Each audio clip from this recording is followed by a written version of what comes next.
жетим болуп жетилген Төлөгөн Касымбеков.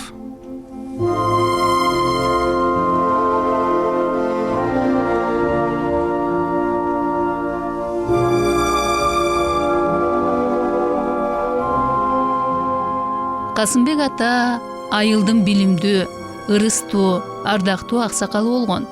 Кыпчак кызы Калбү апа менен көп жыл бою жашап, тагдырдын жазмышынан улам 59 жашка келгиче бала көрбөйт. Согончогу канабаган менен Калбү апа өтө жупуну, аң сезими жетик адам катары айылдагылардын өзгөчө сый урматына татыйт. Адамдык касиети, терең акылы менен абышкасынын иштеги арманын туйган Калбү апа: «Байым, сиздин артыңызда туяк калып, тукумуңуз уланышы керек», деп өзү абышкасына жубайлыкка 20 жашар Анар деген келинди ат кочкаштырып ала качып келет. 1 жыл толбой Касымбек ата жашы 60ка таяганда эркек балалуу болот. Карыганда тапкан туягын Кудай берди деп азан чакырып атын Кудайберген коет. Наристе жыт намаз болгон байбиче Кудайбергенди өз баласынан артык көрүп, тыбыт жоолукка уруп, жерге сууга койбой үлпүлдөтүп бага баштайт. Төрөгөн энесин болсо өзүнүн келининдей карап, эрегишпей, үй тирчилик оокаттарын баарын өзү жасайт. Керээли кечке эрмеги болгон баласын эркелетип, Кудай Таалам бизге төлөдү деп, Калбү апа жаратканга жалынып жүрүп, Төлөгөн деп өз алдынча ат коюп алат. Ошондон кийин Кудайберген аты унутулуп, элдин баары Төлөгөн деп чакыра баштайт.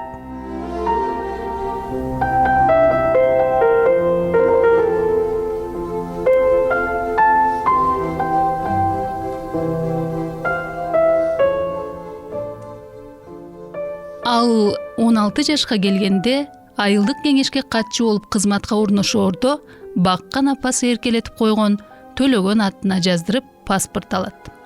Андан мурун өз апасынан менин туулган күнүм качан деп сураса: «Билбейм балам. Сен төрөлгөндөн кийин катуу уктап кетиптирмин. Бир кезде аябай суусап, барып суу ичейин десем, чакадагы суу тоңуп калыптыр. Демек, сен кыш тилдеде туулган болушуң керек», деп айтат. Анан өз алдынча акыл калчап 1931 жылдын 15 январы деп туулган датасын белгилеп алат. Бирок калемгердин өзүнүн айтымына караганда, ал 1928 жылы туулган экен. Сен аскерге кетсең, биз кантип оокат кылабыз? Деп кемпир чалдын баса турса наалып, кейип кепчий бергенинен 3 жашка өзүн жашартып алган экен.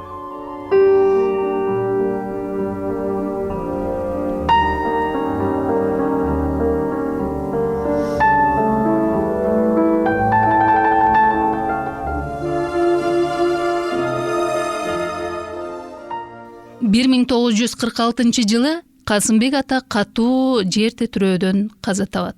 Ошентип Төлөгөн 14 жашында атасыз жетимге айланат. Жетим бала, жесир аял абдан кордукту көрүп, азаптуу күн кечиришет. Ачка калганда апасы колхоздун эгин талаасынан 2 баш жүгөрү уурдап, койнуна катып алган жеринен кармалып суракка тартылат. Ошондо эс тартып чоңоюп калган Төлөгөн айылдык кеңеште ыйлап сурак берип отурган апасын сооротуп: «Апа, эмне ыйлап жатасың? Ачка калганда 2 баш жүгөрү урдаптырбыз. Андан эмне болуп кетиптир? Адам өлгөн жок да. Тур апа, ушулардын алдында бүрүшүп, өзүңдү байкуш сезбе», деп тегеректеп тургандардын баарынын оозун жаап, апасын топтон алып чыгып кетет. Ошондон кийин мен адам болом да апамды суракка алгандардын сазайын колуна берем деп кекенип, алдына чоң максат коет. Сезимде баккан арзуу ойлорун турмушка ашырып, окуп адам болом деп, Оштон Фрунзеге окууга тапшырганы жыл сайын келип, өтпөй кете берет. Кийинки жылы кайра келе берет. Дагы бир жолу Төлөгөнгө акчасы жок, эптеп, шымынын куру менен поезддин түтүн чыккан жерине белин таңып шаарга жөнөйт. Жеткенден кийин кайсы бир сайга түшүп, түтүндөн өңү таанылбай капкара болуп калган денесин сууга жууп, анан бактын түбүнө жатып окуп жүрүп, Кыргыз мамлекеттик улуттук университетинин филология факультетине кабыл алынат.